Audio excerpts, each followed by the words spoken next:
You wake up in the morning, you check your phone, you think about what you need to do. And before the day even begins, something invisible has already taken control. A voice in your head starts whispering, "What if I fail? What if people judge me? What if I'm not good enough? What if nothing ever changes?" And just like that, your mood changes. Your energy drops. Your confidence disappears. You delay things. You overthink. You stay silent when you wanted to speak. You quit before you even begin. No one forced you. No one locked you up. But somehow, you still feel stuck. That's because the most dangerous prison is not the one around you. It's the one built inside you. Slowly, silently, thought by thought. And the worst part, most people never even realize they're living inside it.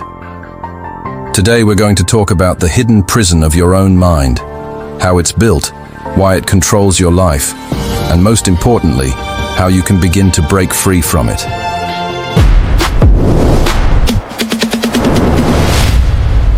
Part 1. The prison you can't see. Imagine a prisoner who has spent so many years in a cell that he eventually stops trying to escape. Even if the door is unlocked, he stays inside because his mind has accepted the prison as reality. That's exactly what happens to many of us. The prison of the mind doesn't look dramatic. It doesn't announce itself. It hides behind normal thoughts, normal fears, and normal habits. This prison is made of invisible bars: fear of judgment, fear of failure, overthinking, self-doubt, regret from the past, anxiety about the future. It's the voice that says, "Don't try, you'll embarrass yourself." It's the habit of shrinking yourself before life even gets the chance to test you. And because these patterns repeat every day, they begin to feel like personality. You don't say, "I'm trapped in fear." You say, "I'm just not confident." That's the prison's greatest trick. It convinces you that the cage is your identity. Part 2. How the prison is built. No one is born believing they are not enough. That prison gets built over time.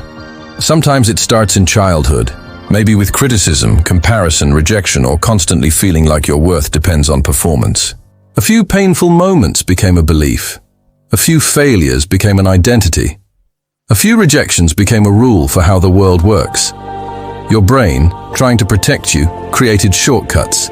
If I don't try, I can't fail. If I stay quiet, I can't be judged.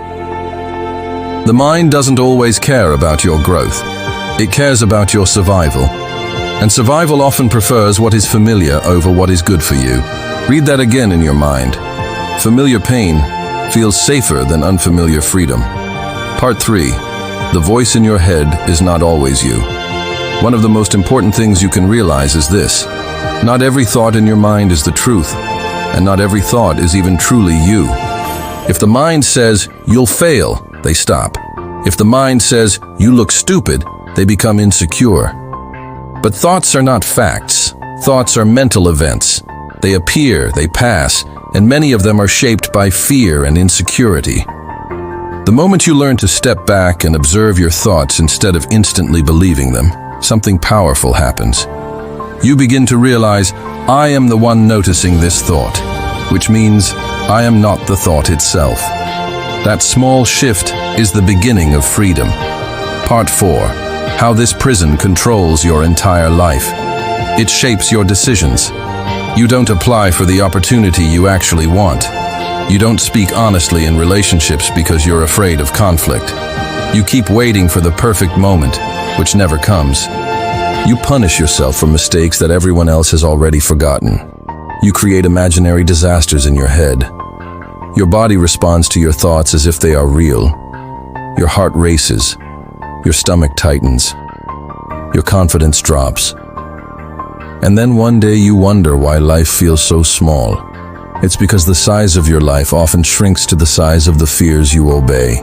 Part 5. Why the prison feels safe.